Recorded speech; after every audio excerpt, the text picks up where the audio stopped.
पूर्व मुख्यमंत्री दिग्विजय सिंह चौहान, पूर्व मंत्री राजा पटेरिया सहित आज तमाम कांग्रेसी कार्यकर्ताओं के साथ हटा पहुंचे, जहां पर उन्होंने कार्यक्रम में अपनी उपस्थिति दर्ज करवाई। दमोह जिले के हटा में पूर्व मुख्यमंत्री दिग्विजय सिंह ने प्रेस वार्ता करके शिवराज सरकार पर जमकर वार किया। उन्होंने कहा कि इस बार फिर कमलनाथ के नेतृत्व में सरकार बनेगी। इसके बाद 90 के दशक की भांति पंचायती राज व्यवस्था को मजबूत किया जाएगा। पंचायत स्तर पर फिर से उनके अधिकार दिए जाएंगे। इसके साथ ही दिग्विजय सिंह ने कमलनाथ सरकार को साजिश के तहत बीजेपी द्वारा गिरवाने का विस्तार से वर्णन किया। दमोह में पूर्व मुख्यमंत्री दिग्विजय सिंह अल्प प्रयास पर दमोह जिले के हटा पहुंचे।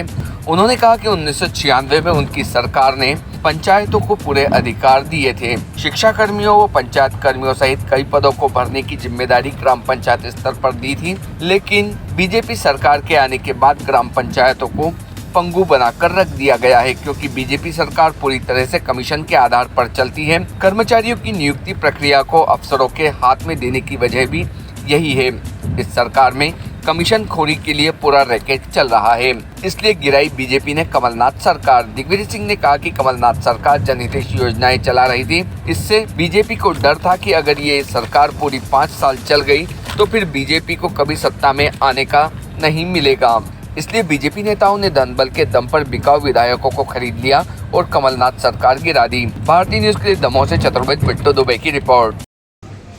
नवंबर में विधानसभा के चुनाव होने और 2018 में हमें जनता द्वारा तो सरकार बनाने और चलाने का मत मिल गया, लेकिन भाजपा के धन बल ने कुछ बेईमान हमारे विधायकों को खरीद लिया, जिसकी वजह से हमारी सरकार केवल 15 महीने चल पाई।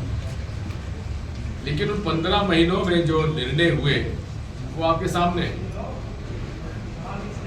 किसानों का बिजली का बिल आधा रह गया, घरों बिजली का रेट भी 1 रुपया यूनिट कर दिया गया। गरीबों को तो फायदा हुआ, लेकिन मध्यम वर्गीय परिवारों को भी उसका लाभ हुआ, जिसकी वजह से जिनके 2-2, 4-4 हजार रुपए का बिल आता था, घटकर 200, 300, 400 रुपए का बिल हो गया। रिजर्व बैंक ऑफ इंडिया से बातचीत करके और जो कभी होता नहीं था, जो कि सेटलमेंट होता है बड़े बड़े कर्जों में, हजारों करोड़, सैकड़ों करोड़ के किसानों के कर्जे में कभी सेटलमेंट नहीं होता था। इतना पटा दीजिए, बाकी दंड ब्याज आदि जो है वो माफ हो जाएगा। ये पहली बार देश में कमलनाथ जी के प्रयासों से हुआ और कर्जा माफ होने लगे। 50,000 तक के कर्जे माफ हुए, 1 लाख के कर्जे भी माफ होने लगे थे। इसी बीच में सरकार गिर गई और जो ऋण मुक्ति की प्रक्रिया शुरू हो गई थी किसानों की, वो रुक गई। भारतीय जनता पार्टी के नेता आज भी गांव में जाकर ही दुष्प्रचार करते हैं कि कर्जा माफ नहीं हुआ, जबकि स्वयं मुख्यमंत्री जी शिवराज सिंह जी के गांव में उनके रिश्तेदारों के कर्जे माफ हुए हैं, उसकी जानकारी हमने प्रस्तुत कर दी।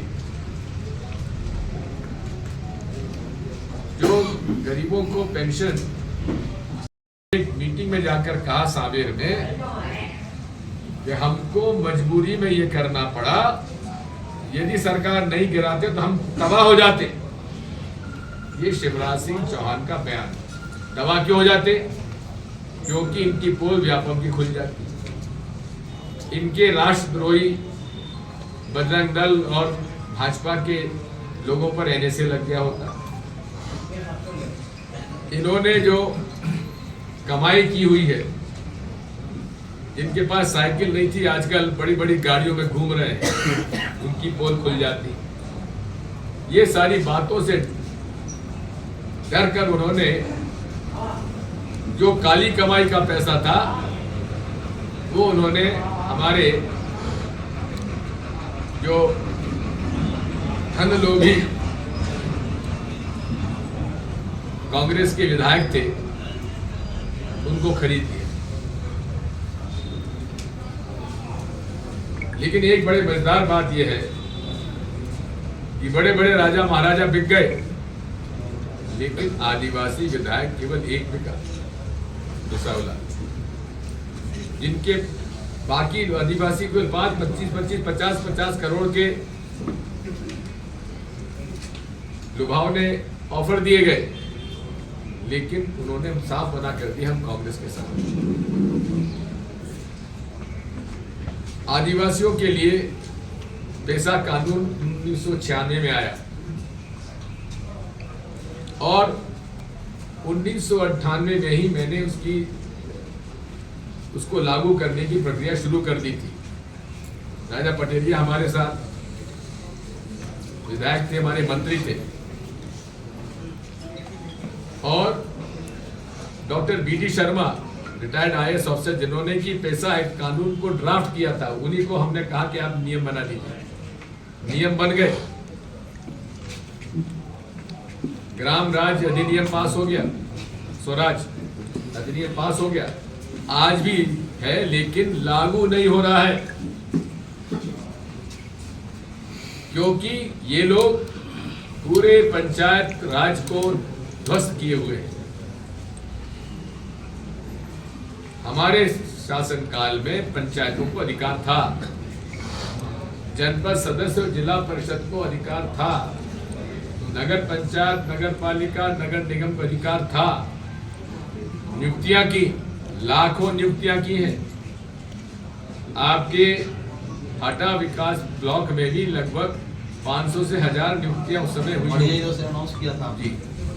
और उसमें चाहे शिक्षा कर्मी हो, चाहे पंचायत कर्मी हो, चाहे आंगनवाड़ी वर्कर हो, इन सबको हमने अधिकार दिए थे। और नियुक्तियां गांव के, उसी स्थानीय गांव के लोगों को नियुक्तियां हुई। लेकिन भाजपा आई, पंचायती राज खत्म, क्योंकि उनको तो धन बल की आवश्यकता है और धन बल उन्हें भ्रष्ट बेईमान अधिकारी कर्मचारी उनको दे सकते हैं। ये भ्रष्टाचार समाप्त करने की बात करते हैं, इससे बड़ा भ्रष्ट कोई व्यवस्था में कोई होगा नहीं। Subscribe now to most exciting channel ever.